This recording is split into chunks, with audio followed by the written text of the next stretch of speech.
If you feel like you're poor or living paycheck to paycheck, this video is for you because I want to talk about why you feel stuck and how you can change it. A little about me. My name is Chris. I've been an accountant for 10 years. I help people with their personal finances, but I haven't always been the best in terms of tracking my finances, knowing how much I'm spending, allocating my money. I used to suck back in the day, okay? But one mindset shift helped me realize that I just wasn't doing enough to reach my financial goals. And this video was actually inspired by a post that I saw on Twitter, or X, whatever you want to call it. And I think it could help out a lot of you guys, so let's get into it. This guy had a post that kind of exploded. When it got to me, it was 500,000 impressions. And for context, he only had a 4,000 person following. So it's not like he's some huge account or anything like that. And basically the post was just him sharing how he was hustling, because a lot of you guys out there are not hustling. So here's what I mean. His post was something like this. So he's some guy in California. He's like, oh wow, I just beat my DoorDash delivery for the day. I made $271 and it took me 13 hours and 15 minutes for 29 deliveries. Now, when you do the math on that really quick, it's about $21 an hour, which is above minimum wage, but it's nothing to write home about, right? But this guy was so excited because he had worked his ass off and he made a record in a day for himself. And unfortunately, I think why it went so viral is because so many people commented below, and most of them were so negative that someone would be spending that much time to make that little money. I think this is just the worst mindset to have. And I think too many of you have this mindset as well. You're not willing to put in the work. You're not willing to hustle. I obviously don't know this guy's full story, but after going through a lot of the comments and him answering, he basically has 2 kids, he's married, and he does stuff like this when he's able to. And he said it's for investing for him and his family's future. You can't beat that, right? And the reason why I think it's so powerful is because so many people are not willing to do that. They're not willing to put in the time because they don't think it's, quote, worth it, okay?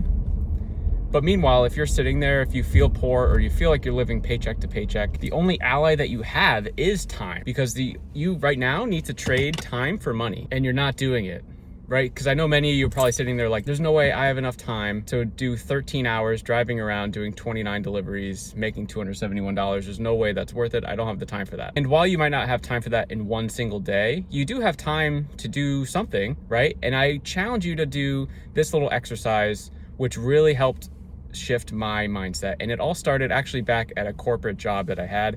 It was one of the first jobs that I had. And it was a time when, our department was pretty busy and my boss kept throwing new things at me, new projects. And eventually I was like, I don't have time for this, which looking back, it's such a terrible excuse, especially in an environment where you're quote unquote trying to grow. You're telling your boss that you don't have time for it. But anyway, I told my boss, I was like, I don't have time for all these projects. You have me running around doing all these projects. I can't keep taking on more projects. So instead of scolding me oh, you're an idiot, of course you have time, or I'm your boss, just do the thing. She's like, okay, here's what I want you to do. I want you to spend the next day just time auditing yourself while you're at work. And I'm not doing this to get you in trouble or, check in on you. I just want you to do a time audit and see if you're able to do all these things and how you're allocating your time and if you're using it properly. So I was like, what? Okay, fine, I'll do it. Almost immediately, I was like, oh, okay. So I'm actually not using my time as efficiently as I can.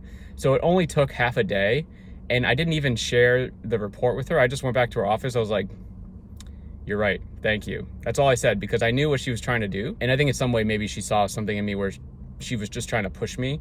But instead of saying, hey, you actually have the time, she wanted me to tell myself that I had the time, because I was not goofing off, but you don't think about the times you go to the bathroom, or you're on the internet for 10 minutes looking at another thing in your personal life while you're at work, or spending 20 minutes to format an Excel sheet, whatever the thing is. And the reason why I like this exercise is because once you start tracking your time, you automatically want yourself to feel better about the time you do. So you're actually more engaged with work, and you're working a lot harder because you don't want to be able to put on the spreadsheet in this 15-minute interval that you did nothing, right? People want to be seen as being busy. People want to think that they are busier than they are. So just by saying, yeah, I'm going to time audit myself, you automatically just become busier, because again, you don't want to write on the spreadsheet, oh, I was on Netflix for 4 hours. So I urge you to try this challenge. And yes, it's tedious at first because it's You have to like kind of stop what you're doing and write down the things that you did. So every half an hour block, I want you to write down what you did during that day. So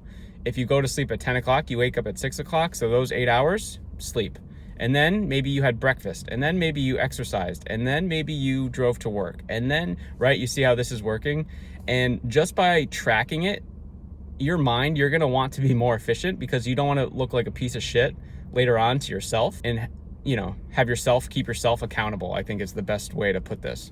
So my message in this video is you're not hustling enough and you need to do more, because if you have not reached all your financial goals, you're not hustling enough. Everyone says they're busy. When you actually look at the things that you're working on, you're not busy. The reason why I shoot these videos in my car is so I can be more efficient. I've found myself saying, I don't have time to do X, Y, Z, when in reality, I probably do. So it's always relearning the skill of figuring out how to manage my time to the most efficient way and to make it as useful for me that I can. So if you're sitting there and you feel stuck, you feel poor, you're living paycheck to paycheck, then that means you just need to hustle more and you need to trade more time for money. So the example I had at the beginning of this video, the guy worked for 13 hours and 15 minutes in one day. I'm not saying you need to do that because that's not that reasonable, but could you do 13 hours in a week doing a DoorDash thing, doing something else? So instead of going home, eating dinner, and then watching Netflix for 3 hours, maybe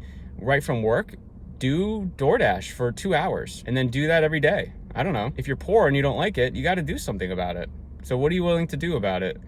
Too many people just sit there and complain that they're poor, but then they don't want to do anything about it because they're, quote, too busy. So if you're too busy and you're poor, that means you're working on the wrong thing or you don't know how to manage your time. So this is the challenge for you in this video, and I really hope it helps you. So I'm uploading daily videos onto YouTube about personal finance, mindset, strategy, implementation, etc. So if you found value, smash the like, do all the fancy stuff. I will see you in the next one.